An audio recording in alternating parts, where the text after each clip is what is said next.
Hello guys. आज का हमारा टॉपिक जो है वो इनकम टैक्स के ऊपर है। हमने ये इनकम टैक्स का जो वीडियो है सेकंड वीडियो बना रहे हैं इनकम टैक्स के ऊपर।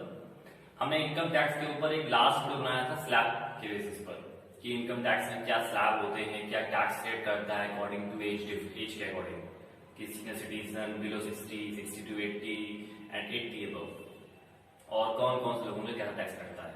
आज हम बात करने वाले हैं कि इनकम टैक्स में आखिर एक्चुअलिटी में पढ़ाई करनी क्या क्या चीज होती है, कौन कौन से टॉपिक्स हैं जिनके में पढ़ाई करनी है किसमें, इनकम टैक्स में। ठीक, तो आज का हमारा टॉपिक जो है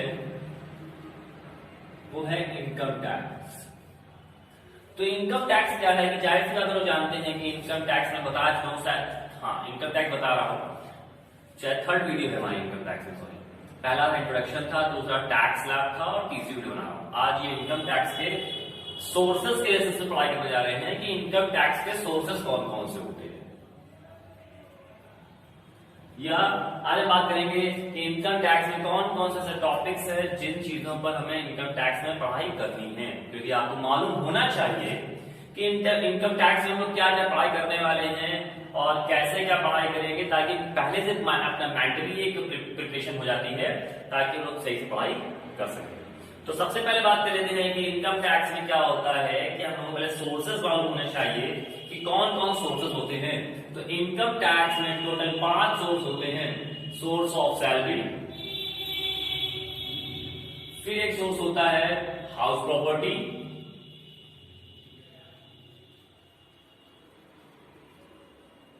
फिर होता है बिजनेस एंड प्रोफेशन,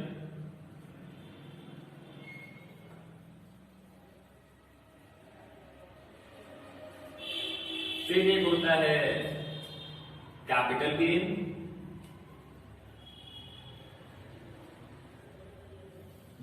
लास्ट आते हैं ये सारी चीजें कैलकुलेट करने के बाद जब आप इसको एक साथ कैलकुलेट करोगे तो निकल के आएगा gross total income. Gross total income calculate करने के बाद फिर क्या होता है, इनमें से आप कुछ डिडक्शन लेस करते हो, डिडक्शन लेस करने के बाद निकल के आएगा टोटल इनकम, और टोटल इनकम के बाद फिर जब इस टोटल इनकम पर आप लगाना शुरू करते हो टैक्स, जो मैंने बताया था। तो क्या चीजें हैं, ये टोटल सोर्सेस होते हैं हमारे इनकम के बेसिस पर। तो इनकम में क्या है, सबसे पहले बात कर लेते हैं सैलरी। सैलरी क्या है, तो सैलरी सेंस की कोई पर्सन कहीं पर एम्प्लॉय है उस या किसी कंपनी में काम कर रहा है एज ए एम्प्लॉय के तौर पर, उसके काम के बदले में जो उसको पेमेंट मिलता है तो सैलरी। ठीक, अब उस सैलरी में क्या क्या चीजें इंक्लूड होती हैं, तो सैलरी में क्या क्या चीजें इंक्लूड है, जैसे कि उसकी बेसिक सैलरी होता है, डीए होता है that is dinner allowance, DP होता है डियरनेस पे, बोनस, कमीशन, और बहुत सी चीजें होती हैं जैसे गवर्नमेंट एम्प्लॉय होते हैं तो उनको अपने बच्चों की पढ़ाई एजुकेशन पर भी खर्चा मिलता है ना, और मेडिकल एक्सपेंसेस भी मिलते हैं, ट्रैवलिंग एक्सपेंसेस भी मिलते हैं, और कह सकते हो आपका हिली एरिया के जो होते हैं ट्रैवलिंग का भी सारा रुपया मिलता है, बच्चों की एजुकेशन का और उनके भी जो हॉस्टल में रहने का सारा खर्चा होता है। तो ऐसी बहुत सी चीजें होती हैं जो सैलरी के बेसिस पर हमको मिलती हैं। ठीक, तो सैलरी के बेसिस पर जो चीजें किसी पर्सन को मिल रही हैं, रहने के लिए मिल रहा है, एक कहते हैं 2 घर होते हैं तरीके से, एक फर्निश्ड हाउस होता है और एक अनफर्निश्ड हाउस होता है। फर्निश्ड हाउस का मतलब क्या होता है कि जहां पर आपको घर मिल रहा है वो घर सारा कैसा होना चाहिए, फर्निश्ड, दैट मींस सारी चीजें बनी बनाई मिलनी चाहिए। जब सारी चीजें बनी बनाई तब कि आपको घर पूरा मेंटेन मिल रहा है, घर के अंदर सारी सुविधाएं मिल रही हैं, फ्रिज, कूलर, रहने का कुक होता है वो मिल रहा है, गार्डनर मिल रहा है, तो आपको सारे पर्सन पूरे वेल मेंटेन्ड होकर मिल रहा है, कहते हैं फर्निश्ड हाउस। अनफर्निश्ड क्या होता है कि केवल घर मिल गया आपको रहने के लिए और भैया आप सारा अपना मैनेज करो, तो सारी चीजें आपको वेल मैनेज होकर मिल रही तो फर्निश्ड होता है, और आपको केवल घर मिल गया है तो फिर अनफर्निश्ड कहलाता है। तो ऐसी बहुत सी चीजें हैं जो सैलरी में हमको मिलती है। ठीक, जिसको इंक्लूड कर लेते हैं तो टोटल सैलरी बन जाती है। फिर बात करते हैं नेक्स्ट पॉइंट है हाउस प्रॉपर्टी। हाउस प्रॉपर्टी का मतलब क्या होता है, समझ में आ रहा होगा कि हाउस का मतलब ये हो रहा है कि घर। कुछ पर्सन ऐसे होते हैं, बहुत से ऐसे लोग हैं अपने कानपुर में, बहुत से ऐसे लोग हैं कि आप जानते हो कि ज्यादातर लोगों का जो एक घर चल रहे हैं वो लोग अपने किराए पर घर उठाए हुए हैं। तो किराए पर घर उठा करके जो चल रहा है, तो क्या है, जो अपने घर को किराए पर उठा करके जो आप इनकम करते हो, मोस्ट लोग ऐसे ही करते हैं, है ना। तो जो घर अपना किराए पर उठाए हुए हैं उससे जो इनकम आ रही है उसे कहते हैं हाउस प्रॉपर्टी इनकम। ओके, फिर बात कर लेते हैं business and profession. Business and profession में डिफरेंस क्या? तो बिजनेस एंड प्रोफेशन में डिफरेंस क्या होता है कि बिजनेस इन सेंस आप समझते हो कि कोई भी काम करना है, उससे हम लोग को जो इनकम हो रही है उसे बिजनेस कहते हैं। बट जो प्रोफेशन होता है, प्रोफेशन हमेशा आपकी स्किल, आपकी नॉलेज, आपके टैलेंट के बेसिस पर जो आप इनकम करते हो उसे प्रोफेशन कहते हैं। Just like accountant, just like professors, just like doctor, तो ऐसे बहुत से हैं इंजीनियर। तो अपनी नॉलेज, अपनी स्किल के बेसिस पर जो व्यक्ति अपनी अर्निंग कर रहा है उसे प्रोफेशन कहा जाता है। तो इन दोनों की कैलकुलेशन अपनी अलग अलग होती है। फिर बात करते हैं कैपिटल गेन। कैपिटल गेन का मतलब क्या है? कैपिटल इन सेंस कि कहीं इन्वेस्टमेंट करना है। कैपिटल से ही मतलब होता है ना कि आप कहीं इन्वेस्टमेंट करो तो कैपिटल बनती है, और उस इन्वेस्टमेंट करने से जो आपको गेन हो रहा है, प्रॉफिट हो रहा है, उसे कहते हैं कैपिटल गेन। अब कैपिटल गेन किस चीज पर होता है?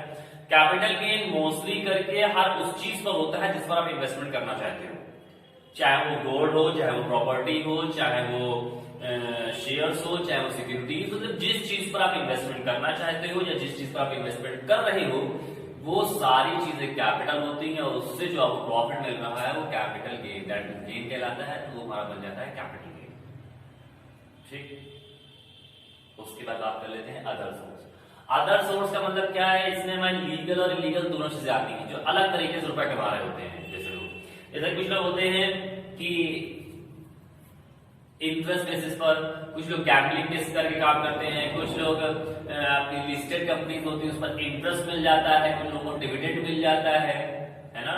और जैसे क्या होता है कि अपने यहाँ पर क्या है कि सट्टा, जैसे इसमें प्रेजेंट टाइम में देख रहे हो कि आप आईपीएल चल रहा है, तो आईपीएल चल रहा है, अपने यहाँ बैन है ना, लेकिन क्या है कि फॉरेन में आप जाओगे तो वहां पर चीजें बैन नहीं है। हॉर्स रेस अपने यहाँ बैन है, हॉर्स रेस पर जो रुपए लगता है वो बैन है अपने यहाँ पर, लेकिन फॉरेन में बैन नहीं है।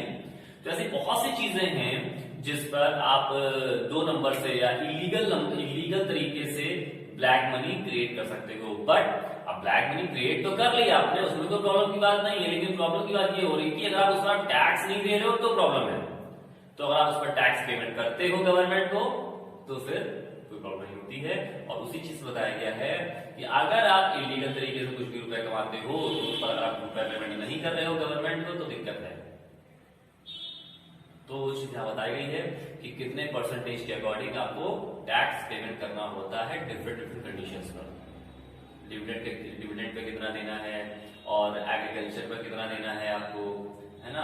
तो उसके बाद listed companies, unlisted companies, speculations पर कैसे क्या पेमेंट आपको करनी है, तो ये सभी चीजें हैं।